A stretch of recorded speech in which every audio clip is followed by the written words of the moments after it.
Je suis Clotilde Dussoulier et vous écoutez l'épisode 229 de Change ma vie, rien à prouver.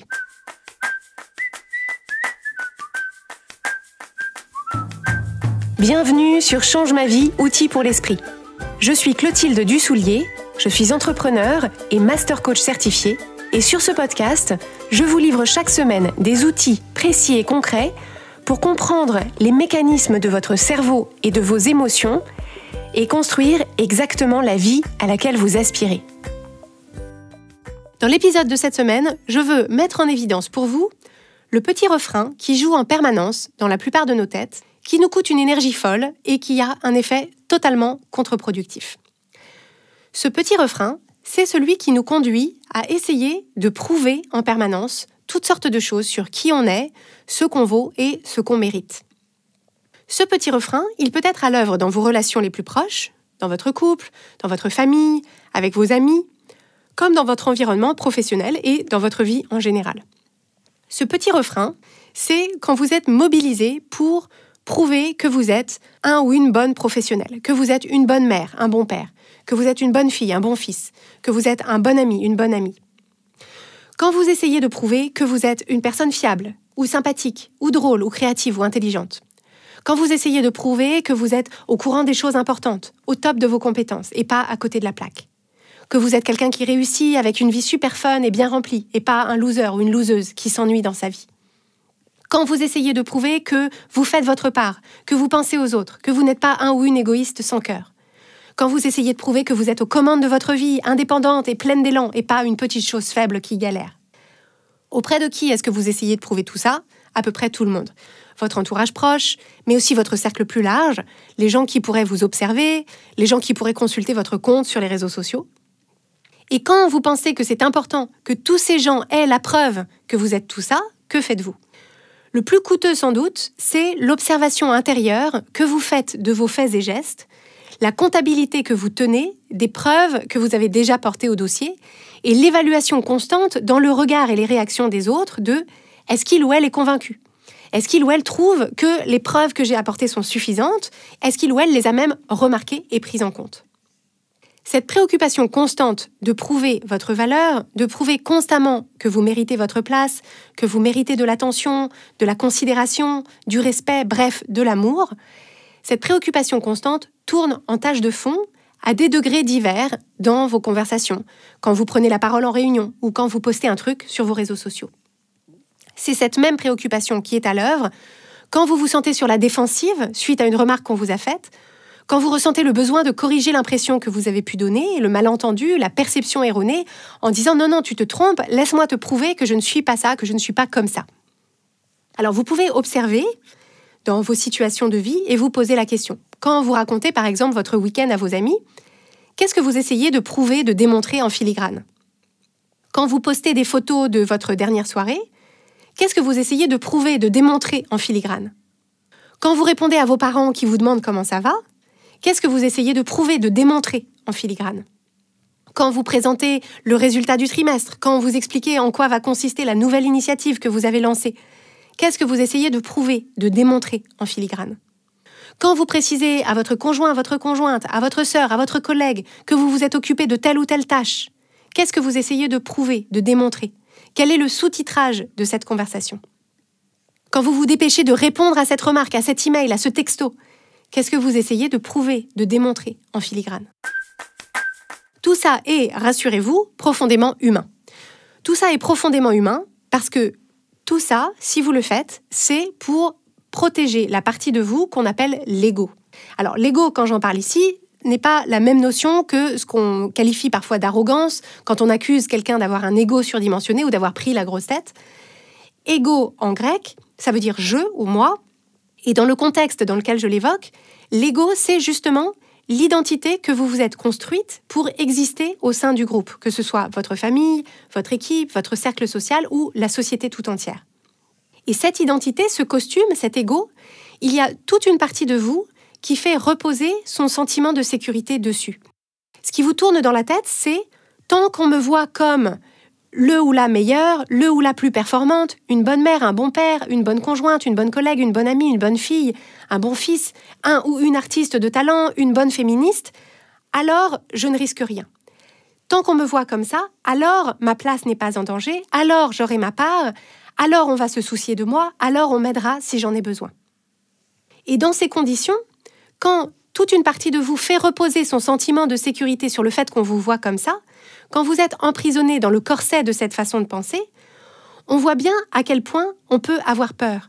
Peur de perdre notre statut, peur que notre valeur et notre contribution ne soient pas reconnues, peur d'être déconsidéré, peur qu'on nous accuse, peur qu'on nous fasse des reproches, peur de ne plus exister.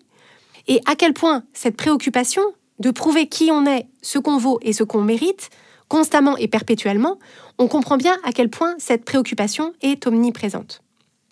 Donc tout ça est profondément humain, mais tout ça reste une prison, un boulet à votre pied. Pourquoi ? À cause de toutes les contorsions auxquelles vous vous obligez, à cause de l'inquiétude, de l'anxiété, de la comptabilité, à cause de l'hypervigilance, à cause de la suranalyse et de tout ce temps mental qui est occupé à vous demander « Est-ce qu'on sait qui je suis et ce que je vaux ? Est-ce qu'on se souvient de qui je suis et de ce que je vaux ? Est-ce qu'on le voit ? Ou est-ce qu'il faut que je renforce le message ? Est-ce qu'il faut que je rajoute du stabilo ? Est-ce qu'il faut que je loue un panneau d'affichage en 4x3 ? Le premier problème, c'est que tout ça est très louche. Il n'y a rien qui éveille plus la suspicion que quelqu'un qui en fait des tonnes pour démontrer sans arrêt ses qualités, sa valeur, sa contribution. Vous pouvez vous poser la question, quand on voit une personne qui se comporte comme ça, une personne dont on sent qu'elle cherche perpétuellement à prouver ce qu'elle sait, à prouver qui elle est et ce qu'elle vaut, on se demande toujours un peu pourquoi, on se demande toujours un peu ce que ça cache. Clairement, il y a un truc qui cloche ou il y a un vrai manquement à compenser parce que sinon, elle n'en ferait pas des caisses. Et du coup, on scrute la personne avec d'autant plus d'attention et on scrute avec d'autant plus d'attention pour identifier ce qui cloche. On cherche le bug. Et ça, c'est précisément l'inverse de l'effet recherché. Et le deuxième problème, c'est que quand vous êtes occupé à prouver que vous êtes une bonne personne, une bonne mère, un bon père, une bonne partenaire, un bon collègue, une bonne professionnelle, un bon ami, vous n'êtes pas occupé à être une bonne personne, mère, père, partenaire, collègue, professionnel ou ami. Vous êtes occupé à prouver que vous l'êtes et vous n'êtes pas occupé à juste l'être. Vous n'êtes pas occupé à vous demander ce que ça veut dire réellement pour vous d'être toutes ces choses et vous n'êtes pas occupé à évaluer pour vous-même, à la lumière de vos propres standards, si vos paroles et vos actions correspondent à l'idée que vous vous faites. Et c'est ce coût d'opportunité-là qui est considérable. Parce que pour vivre sereinement et avec confiance, pour remplir sereinement et avec confiance les rôles que vous avez envie de remplir auprès des autres et dans le monde, il est indispensable que vous puissiez clarifier vos propres standards, que vous puissiez vous évaluer à la lumière de ces standards, plutôt que d'utiliser des standards supposés d'observateurs hypothétiques. Et il faut que vous sachiez utiliser vos standards à vous pour vous féliciter là où vous le méritez et pour corriger le tir là où vous évaluez que c'est nécessaire. Et la magie de cette démarche, c'est qu'une fois que vous ne cherchez plus à prouver aux autres et au monde que vous valez quelque chose et que vous méritez votre place, vous devenez exactement la personne qui inspire cette confiance et cette considération. Une personne qui a l'air tranquille avec elle-même, tranquille avec qui elle est, avec ce qu'elle apporte, avec ce qu'elle vaut. Quelqu'un qui dit les choses simplement, sans sous-texte, qui fait les choses qui doivent être faites sans que ça donne nécessairement lieu à un communiqué de presse. C'est aussi quelqu'un qui est transparent et honnête au sujet de ses forces et de ses faiblesses, qui est ouvert à la discussion à ce sujet, ouvert à la possibilité d'accueillir des critiques avec ouverture, sans surréagir, sans chercher à avoir raison à tout prix, tout le temps. Mais au-delà de ça, le bénéfice, c'est que cette tranquillité qui se perçoit de l'extérieur, vous la ressentez à ce moment-là, à l'intérieur, tout le temps et partout. Quand vous vous parlez, quand vous vous évaluez, quand vous abordez des conversations à enjeu, quand vous vous lancez dans de nouveaux projets. Et cette tranquillité-là, cette conviction que vous savez qui vous êtes, ce que vous valez et que ça vous suffit, c'est elle, justement, qui libère un espace mental incroyable pour vous poser de bonnes questions, pour faire preuve de présence, d'initiative, de créativité, d'adaptabilité. C'est cette tranquillité-là qui vous met aussi en position de transmettre et d'apporter aux autres l'essence la plus riche de ce que vous êtes et de ce que vous avez à leur apporter, dans un vrai état d'esprit de contribution et de création de valeur, plutôt que d'une façon performative, pour marquer des points, pour prouver, Parce que ça nécessite de vous assurer que tout le monde observe et prend la mesure de ce que vous apportez, ce qui, encore une fois, vous retire de l'énergie et de la ressource pour effectivement contribuer et apporter et créer de la valeur. Ce vrai état d'esprit de contribution et de création de valeur, c'est celui qui est le plus gratifiant pour vous, c'est celui qui est le plus apprécié par ses bénéficiaires et c'est aussi celui qui vous donne les plus belles opportunités d'apporter le meilleur de ce que vous avez, donc de développer le meilleur de ce que vous avez, de repousser plus loin ce que vous savez faire et ça, c'est à vous que ça profite en premier lieu. Donc la mission que je vous confie, c'est de prêter attention dans les jours qui viennent à toutes les choses que vous essayez de prouver à longueur de journée.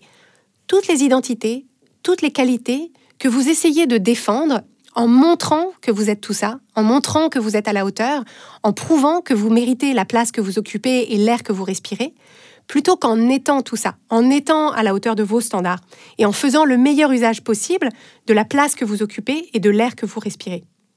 À chaque fois que vous remarquez ça, notez-le comme un endroit où vous avez besoin de vous assurer, vous, en premier lieu, de vous convaincre, vous, en premier lieu, de qui vous êtes, de votre valeur, de votre place. Décidez à chaque fois de vous apporter à vous, en premier lieu, toute la considération, l'attention, le respect et l'amour que vous méritez. Et plus vous faites ça, plus les autres vous emboîteront le pas, sans que vous ayez besoin de le prouver ou de démontrer quoi que ce soit.